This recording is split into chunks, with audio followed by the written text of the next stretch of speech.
Here in Newfoundland, as I've learned over the years I've been around, it's not as common an occurrence to have a thunderstorm, and it's a bit of an event, and it's entertainment, and people are excited about it, but it's always never referred to as a thunderstorm. It's always referred to thunder and lightning. Did you see the thunder and lightning last night? There's a salmon fly called thunder and lightning for the fishermen in the audience. They understand, so it's a big deal. It's always been commemorated in the fly. Thunder and lightning. Did you see the thunder and lightning? On the night that Sarah played, there was thunder and lightning, and the lightning was flashing, and then she got up on stage and began the concert, and it was in this beautiful place, and the flashes were going on, and then, as occasionally happens here by design or by accident, the lights went out and the power went out in Woody Point. And those of you who are from here know that when it gets dark here, it gets really, really dark. There's not a lot of other ambient light gonna pour in, so it was pitch black in this room. We all kind of sat around murmuring away in the pitch black there for a few seconds, and those of us, including me, who were sort of responsible for what was going on, started to panic about how we were going to deal with people and refund them all their money and deal with a concert that wasn't going to happen. And then Sarah, standing here where I am in the pitch black, inched her way over to the side of that stage there. She sat down on the edge of the stage, and she started to play. And I don't know if she could see anybody in the audience, and I was in the back, and we could barely see her. And she continued to play, and it was one of the most astounding things I've ever experienced. And I say that here a lot. No, I do, honest to God. This is okay, here's the sermon part, folks. It was remarkably beautiful, to the point that it was a letdown when the lights eventually came on and the concert continued like a normal concert. That experience is encapsulated in a word that was kicked around this afternoon during the last Luminous session. It's a word you don't use a lot in your daily life, and the word was joy. It's a word you usually reserve for hymns. It's used in hymns and Christmas carols. You use it when you fall in love, or when your kid is born, or I guess maybe when you win the lottery. But it's not a word in common use. There have been a lot of weighty ideas thrown around over the last 3 days as part of this Luminous Festival. A lot of discussion and debate about the whys and hows of this project, which is massively ambitious. Or maybe it's going to be small. It could be either, but it's going to be real, and it's going to be here.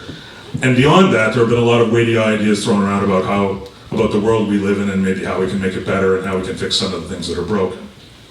But since I get the last word, or at least the last non-musical word in Luminous this year, I'd like that word to be joy, because it's one I come back to often when I'm here in Woody Point. Now, as Tom Cochrane said today, you look up the night sky here and you see the Milky Way with your naked eye. And you won't see it tonight because it's cloudy, but last night you could. And you experience joy. I experienced joy when Shane Murphy hit his first power chord down at the Legion, and everybody really kind of went, holy smokes, what's that? I experienced joy when I saw the look on Charlie's face when he played with Minsa Wu.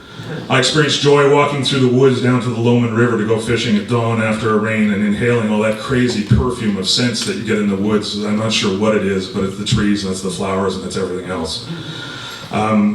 I experienced joy seeing crowds rise here a bunch of times in spontaneous standing ovations, including one night when Louis de Bernier, the famous writer, was reading here, and we had a car wreck of a show, and it was 3 hours in, and all kinds of stuff had gone wrong, and the person I was organizing the festival with was staring daggers at me at the back of the room, and it was late, and this guy got up and he read an unpublished short story, and most of the people in the room had never read him, and when he finished, they jumped up and applauded like I've never heard anyone applaud before.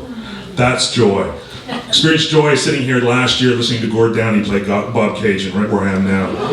It was pretty good. Yeah. Or hearing Gordon Pinson read the closing speech, or perform the closing speech from The Tempest here from the back of his brain on the stage.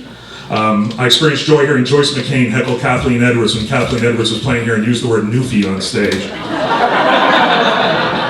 And I experienced joy hearing Appalachian Spring and the Rite of Spring and that weird dark piece by was he a Latvian guy, Dave? I was trying to remember today, or was he Lithuanian? That Latvian guy, right? That thing. And all the other great stuff that Gros Summer Music has done here, including that crazy, ambitious adaptation of The Pines of Rome last night, which was just mind-blowing. And it's just a ridiculous thing to attempt, and I'm still kind of bubbling about that. I've experienced joy hearing Michael Crummey read to an audience here, the first thing that we're during the Writers' Festival, let people hear their own stories coming back at them, and understanding the connection between an audience in Newfoundland and a Newfoundland writer. And I experienced joy hearing Sarah Harmer sing in the dark. There are no shortage of things in our lives that inhibit joy. Just about everything seems to mitigate against it. But this place, and that's this place, and this place, and this place, is a joy facilitator, an enabler. It opens us up to possibility.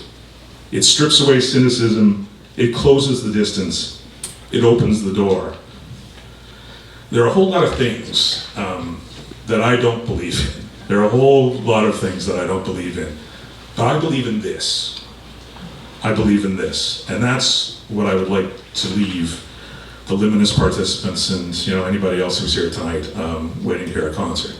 I believe in this, and anyone who's been here, I think, maybe believes in this as well. So let's take that and go forward.